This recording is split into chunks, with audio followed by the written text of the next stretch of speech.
Hello, সাইকেলে বাংলাদেশ ভ্রমণ চলাকালীন অনেকেই আমাকে প্রায় জিজ্ঞাসা করেন যে ভাই আপনি কোন মাইক্রোফোন ইউজ করেন, কোন ক্যামেরা ইউজ করেন, আপনার মোবাইল কি, আপনার ক্যামেরা হোল্ডার বা এই যে ক্যামেরা স্ট্যান্ডগুলো আছে, কোন কি মানে যাবতীয় আমি কি কি ইউজ করি এই ধরনের বিভিন্ন প্রশ্ন করেন আর কি। তো মূলত কথা হচ্ছে যে আমি আসলে হাই হাই যে ছাগলের অত্যাচার ওরা ডাক দিচ্ছে। মূল কথা হচ্ছে যে আমি এই ধরনের কোনো অ্যাক্সেসরিজ ব্যবহার করি না। আমার কোনো মাইক্রোফোন নাই।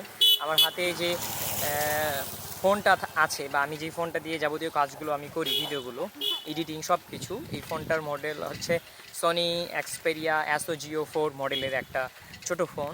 এই ফোনটা দিয়ে আমি যাবতীয় কাজকর্ম করি। তো এখন দেখতে পাচ্ছেন প্রচণ্ড রোদ, আর আমার এলাকার যে পুচকিগুলো আছে ওদেরকে নিয়ে আমি বের হয়েছি, যে দেখেন ওরা সবাই আমার সাথে।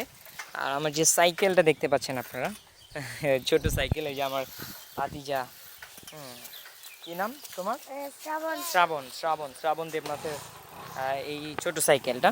তো ঘুরছি ফিরছি তাদের সাথে, খুব ভালো লাগছে। আমি বর্তমানে আছি বাড়িতে আছি। আমি 2-1 দিনের মধ্যে আবার আমি জার্নিটা স্টার্ট করব। সবাই আশীর্বাদ করবেন, দোয়া করবেন যাতে করে ভালোভাবে আমি আমার এই সারা বাংলাদেশের 64 জেলা ভ্রমণের যে জার্নিটা আছে এটা ভালোভাবে কমপ্লিট করতে পারি। Thank you.